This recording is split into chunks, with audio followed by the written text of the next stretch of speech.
Okay, so here we are. We are ready with both of our files on our desktop. The first thing that we want to do is we want to install VirtualBox software. In order to create virtual machine, we must first have the software installed, so let us do that first. If we double click on it, it will start the process of installation, which should look the same whether you're running Windows, Mac OS or Linux. The process of installation VirtualBox will be the same. And it is rather easy, since all we want to do is we want to click on next on each and every step, but just so we don't go next, let us explain what you can do with each and every step of installation. So here, as it says under the custom setup, we want to select the way we want our features to be installed. And the only thing that you might consider changing right here is this location part.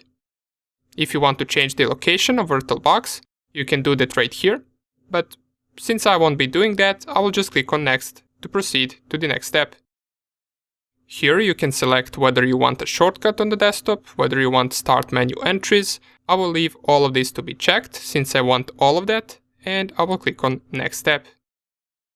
For this step, it says that during the installation we might be disconnected from the internet in case you're downloading or uploading something important, so best thing you can do in that case is wait for that download or upload to finish, and then you can proceed with the installation of VirtualBox. So I will just click on yes, since I'm not doing anything important over the internet, and I will click right here on install. This will ask me for my administrative password, and since I don't have one, I will simply just click on yes, and it will start the process of installing VirtualBox. This will finish in just a few seconds, and right after it, it should open up our VirtualBox. So just at this last step after installation, we want to click on finish, and in just a few seconds, this should open the VirtualBox. And here it is. So your Windows should look exactly like mine does, and what we want to do from here is we want to create the virtual machine. We're going to go onto this new button and click on it, which will open this small window that will ask us for some information about our virtual machine. So under the name, we're going to specify Kali Linux, and you can name it anything you want. It doesn't have to be Kali Linux, but just in case you might have multiple machines in VirtualBox later on, you want to have them named properly so you know which machine is which. Next thing, the machine folder is something that we don't want to change. The type we want to set on Linux, and you will notice if you typed Kali Linux, it should automatically set the type to be Linux. And the version is something that we do want to change. Now, since Kali Linux is a Debian-based operating system, we want to be searching Debian right here. And here it is. We got Debian 32-bit and Debian 64-bit. If you downloaded the 64-bit version of Kali Linux, you want to select right here Debian 64-bit. And if you downloaded the 32-bit one, you would be selecting Debian 32-bit. After we got all of these options set like this, we want to click on next. And this next step is, if you remember, we talked about that we need to give our hardware resources to our virtual machine. And right here it asks us how much RAM memory are we willing to borrow to the virtual machine to use. This RAM memory will not be available as long as our virtual machine is running, and once the virtual machine has been shut down, this RAM memory will be freed for our physical machine to use. Now, on this machine that I'm recording, I have 8 GB of RAM. So, in the best case, I want to give about 2 GB of RAM to this virtual machine. Now I can also go up to 4 GB of RAM, but it is not really needed, and there is no point in giving half of your RAM memory to your virtual machine. So 2 GB of RAM will be more than enough for my virtual machine. If your machine has 16 GB of RAM or 32 GB of RAM, feel free to give it even more RAM memory, as the more the better. And if your machine has less than 8 GB of RAM, for example it has 4 GB of RAM, then you can either go with 2 GB or you can even lower it to 1 GB of RAM. But I will simply just leave it on 2, and I will proceed to the next step. In the next step, we are creating the hard disk, so we want to select this option that says create a virtual hard disk now, and keep in mind that the recommended size of the hard disk is 8 GB. This option will come later on, but just keep it in mind.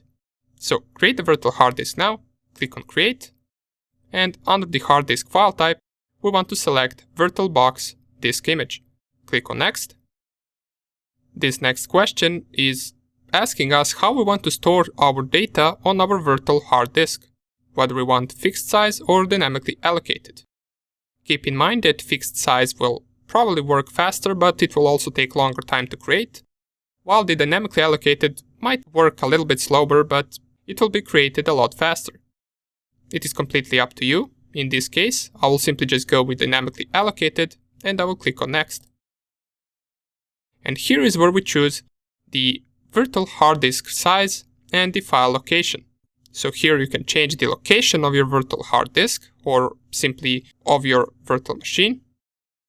And down here you can select how much gigabytes you want to give to your virtual machine to use as a hard disk. It said before that 8 gigabytes is recommended, but I would advise you to not go below 20 gigabytes. For the purposes of this course, I will even go up to 30 gigabytes, but you don't really have to if you don't want. Just keep in mind that you might be using this machine later on, even after this course, and you might be downloading more and more files, so if you can, make sure to give it more than it is recommended. Once you select your hard disk size, you want to click on Create. And this will create our virtual machine. As you can see right here, we got Kali Linux added, and here are all of the details about our virtual machine. Before we proceed and start it, there is only one more thing that we want to do. Remember this ISO image or this operating system? We need to somehow add it to our virtual machine, so that once we install the operating system, it knows which one to install. So to do that, we navigate back to VirtualBox, we select the virtual machine, and we click on Settings.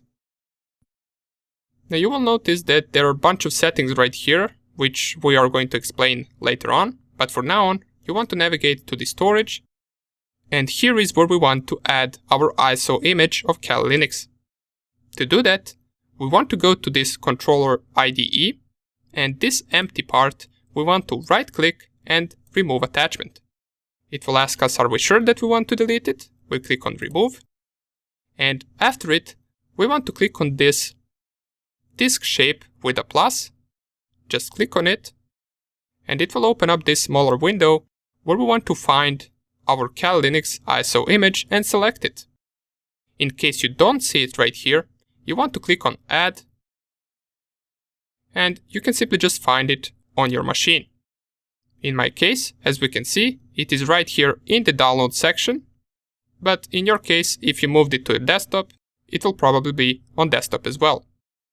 Since I have it in both locations, I will select the desktop one, double click it, and you will see it being added right here. Then you select it here, and click on Choose. You should see it being added right here under the controller IDE, as it says Kali Linux 2020.2. And once you see it, you can simply just click on OK. And now our virtual machine is fully created. All we are left to do in the next video is to install the Kali Linux operating system. After that, we're going to be ready to use our hacking machine.